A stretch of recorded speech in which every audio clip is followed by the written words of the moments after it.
విజయవాడ ఇంద్రకీలాద్రిపై శాకాంబరి ఉత్సవాలు ఘనంగా ప్రారంభమయ్యాయి. అమ్మవారిని దర్శించుకునేందుకు తెల్లవారుజాము నుంచే పెద్ద ఎత్తున భక్తులు తరలివస్తున్నారు.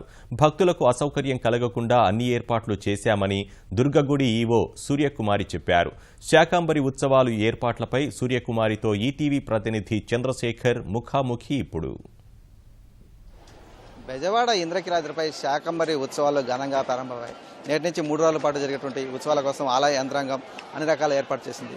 3 రోజుల పాటు అమ్మవారిని ప్రత్యేకంగా పండ్లు, కూరగాయలు, ఆకుకూరలతో ఈ ఆలయ ప్రాంగణాన్ని మొత్తం కూడా అలంకరించారు. మనం చూస్తున్నాం దుర్గగుడి ప్రధాన ఆలయం ముందు అమ్మవారి ప్రతిమను కూరగాయలు వీటితో అలంకరించిన విషయం చాలా ఆకర్షణీయంగా దీనిని నిపుణులు తయారు చేశారు. 3 రోజుల పాటు ఏటా ఈ ఉత్సవాలను నిర్వహించడం ఆనవాయితీగా వస్తుంది. ప్రస్తుతం మనతో పాటు దుర్గగుడి ఈవో సూర్యకుమారి గారు ఉన్నారు.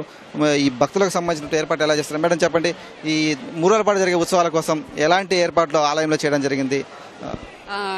అంతరాలయమే కాకుండా ఈ మండపాలలో లభ్యంగా ఉన్న వేరియస్ ప్రదేశాలలో కూడా ఈసారి బాగా పెద్ద ఎత్తున తోరణాలే కాకుండా ఈ వెజిటబుల్ కార్వింగ్ విశేషంగా హైదరాబాద్ నుంచి, తర్వాత చెన్నై వారితో ఒక పిఓపి ప్లాస్టర్ ఆఫ్ ప్యారిస్లో పెద్ద 2 రాజరాజేశ్వరి, తర్వాత ఇంకొక అమ్మవారిని మహిషాసురమర్దిని ఇద్దరిని కూడా తయారు చేయించడం జరిగింది. అవి తర్వాత బస్ స్టాండ్ అండ్ రైల్వే స్టేషన్లో వినియోగించడం జరుగుతుంది.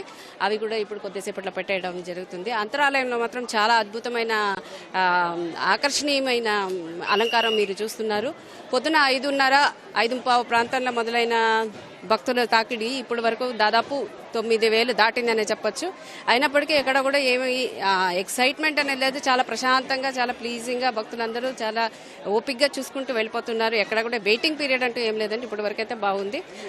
ప్రసాద వితరణ కూడా కదంబ ప్రసాదం ఈ రోజు విశేషం. ఈ 3 రోజులు కూడా కదంబ ప్రసాద విశేషంగా ఉంటుంది. అది వితరణ జరుగుతుంది. ఇంకా మా దగ్గర చాలా కూరగాయలు ఉన్నాయి. మేము ఊహించింది అనుకుంటే కూడా ఎక్కువ శాతం అన్నదాతలు స్పందించి ఇంకా ఇస్తూనే ఉన్నారు. ఇంకా వెళ్తూనే ఉంది ఆ మెసేజ్, ఇంకా ఇస్తూనే ఉన్నారు. ఎంత ఇచ్చినా కూడా కదంబ ప్రసాదంలో వినియోగిస్తాము. అలాగే ఈ 3 రోజులు కూడా ఈ మార్చి ఈ అలంకరణ పెడుతూ ఉంటాం కాబట్టి దానిలో కూడా వినియోగిస్తాము. అందరూ కూడా చుట్టుపక్కల రైతాంగం మొత్తం కూడా తరలివచ్చి అమ్మవారి అలంకారం చూసి ఆమె కృపకి పాత్రులు కావాలి, వారి ద్వారా దేశం సుభిక్షం కావాలని కోరుకుంటున్నారు.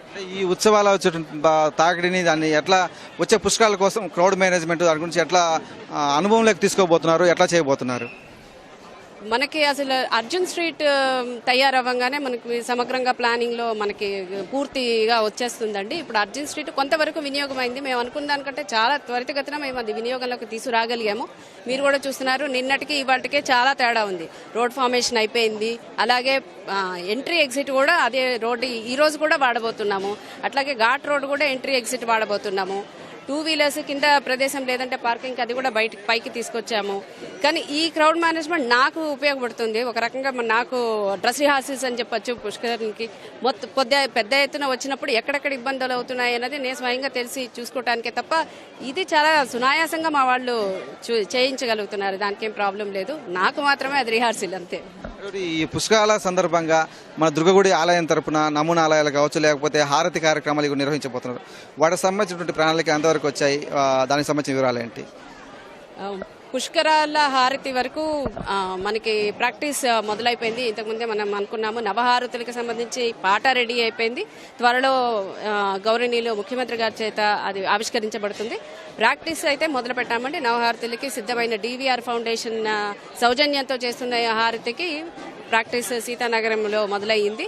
అలాగే పంతులు 20వ తారీఖు వరకు వస్తాయనుకుంటున్నాం. ఘాట్ రెడీ అవ్వగానే పంతు మీద కూడా డ్రెస్ అక్కడే స్పాట్లోనే మేము అక్కడ డ్రెస్ రిహార్సల్స్ మొదలు పెడతాము. త్వరలో అనుకుంటున్నాను. అది బహుశా 30వ తారీఖు వరకు, అది 30-31 వరకు అది స్టార్ట్ చేసే అవకాశం ఉంది. ఇంకా వేరే ఉపాలయాలకి సంబంధించి హంసలదేవి మేము సమాయుత్తం అవుతున్నాము. ప్రసాద వితరణ కూడా పెద్ద ఎత్తున డ్రై ఫ్రూట్స్ ప్రసాదం ఏదైతే మనకి ఎక్కువ కాలం నిలవ ఉంటుందో, దూర ప్రాంతాలకి ఎంత ఎక్కువ తీసుకెళ్ళినా పాడవకుండా ఉంటుందో, ఫ్రెష్గా ఉంటుందో అది ఎక్కువ శాతం పెడుతున్నాము. ప్రజలకు అది వినియోగించుకోవాల్సిందిగా మనవి. దాంతో ఆకర్షణీయమైన ఫోటో, ఒక శక్తి కంకణం, తర్వాత ఒక 10 రూపాయలకే లభ్యమయ్యే డ్రై ఫ్రూట్స్ ప్రసాదాన్ని పెద్ద ఎత్తున ప్రమోట్ చేయదలుచుకున్నాం ఈ సందర్భంగా. అది దానికి కూడా ప్రొవిజన్స్, తర్వాత టెండర్స్ ఇవన్నీ కూడా మొదలైపోయినాయి అండి. I think will be able to catch up. పూర్తి స్థాయిలో ప్రిపరేషన్ జరుగుతోందని చెప్పగలుగుతాను. నమస్తే. ఇది దుర్గాగుడిపై ఉన్నటువంటి ఈ అమ్మవారికి ఈ 3 రోజుల పాటు జరిగేటువంటి శాకంబరి ఉత్సవాల కోసం అన్ని రకాల ఏర్పాటు చేస్తాం. ఇది పుష్కరాల కోసం కూడా ఈ అనుభవాన్ని ఉపయోగించుకుంటాం. ఎందుకంటే భక్తుల తాకిడి ఈ 3 రోజుల పాటు ఎక్కువ కృష్ణమ్మ హారతి పుష్కరాల కోసం ఇస్తున్నారు. దానికి సంబంధించినటువంటి ఏర్పాట్లు కూడా పూర్తయ్యాయి. త్వరలోనే దానికి సంబంధించినటువంటి రిహార్సల్స్ కూడా చేస్తామని చెప్పేసి స్పష్టం చేస్తున్నారు. కెమెరామెన్ కోటితో పూర్ణచంద్రశేఖర్, ఈటీవీ న్యూస్, ఇంద్రకీలాద్రి, విజయవాడ.